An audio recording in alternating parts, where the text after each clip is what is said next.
In this lesson, we will talk about some of the more common ways to analyze the data we collect.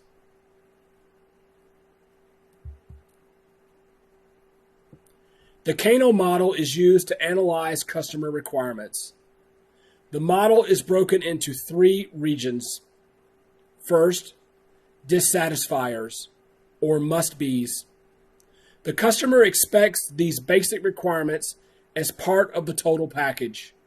If the basic requirements are not present, the customer will be unhappy. Second, satisfiers, or more is better. These requirements lie on the line of competition. The more that is met, the better. Third, delighters, or nice-to-haves. These are features or services that go beyond the expectations of the customer. Most delighters begin with a chorus of innovations. Only a select few survive and migrate to satisfiers and then on to must-haves. Cameras on cell phones is an example of a feature that has made this journey. Over time, the process is cyclic for businesses who wish to compete, innovate, attract, and retain customers.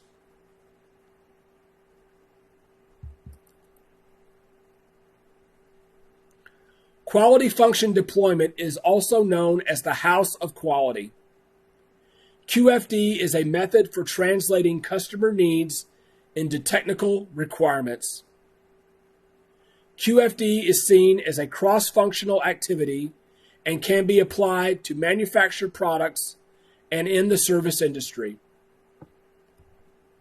Customer wants and expectations are expressed through data collection methods discussed earlier.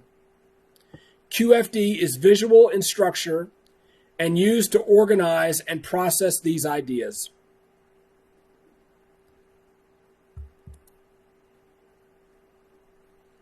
So how do we construct a QFD?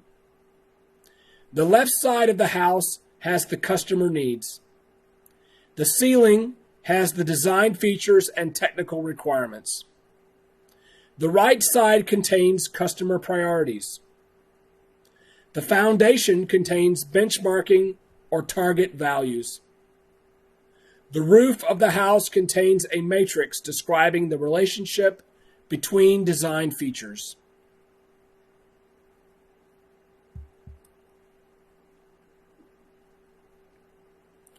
The house of quality has many benefits. First, it fosters a customer-driven environment. It also reduces the cycle time for new products. It promotes concurrent engineering methods and ultimately lowers cycle times. In actuality, fewer changes are the driving force behind these benefits. QFD improves communications through cross-functional teams. Being a quantitative tool, QFD helps to validate and captures engineering knowledge. In the end, we often have more to do than what we have the resources for. QFD helps us with this by setting priorities on requirements and therefore moves the business closer to improved quality.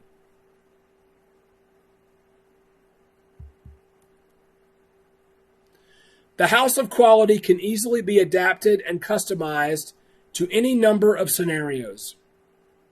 As you network and benchmark other organizations, you will likely see many different versions of the QFD that are suited specifically for each business.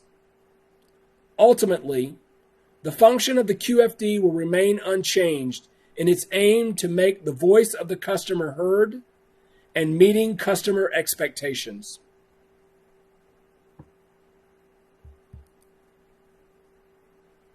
The quality function deployment, or QFD approach, is a rigorous process that requires considerable time and effort to implement. The business may mandate a faster resolution. In these cases, other approaches such as SIPOC can be effective. SIPOC stands for Supplier, Input, Process, Output, and Customer. It is a high-level process map. The advantages of SIPOC are its simplicity in interrelating cross-functional activities and visual effectiveness. The SIPOC can be used in organizations of most sizes very well. Take caution to ensure your SIPOC is not too detailed. The appeal of the SIPOC comes in its ability to focus the team on the opportunities for improvement. As a team, begin by creating a process map that shows how raw materials are transformed to the end product. Make sure to capture inputs and outputs into each process step. Dovetail the inputs and outputs with the respective suppliers and customers. Recognize that SIPOC can be cyclic. Suppliers can assume the role of a customer and the reverse at different stages in the process.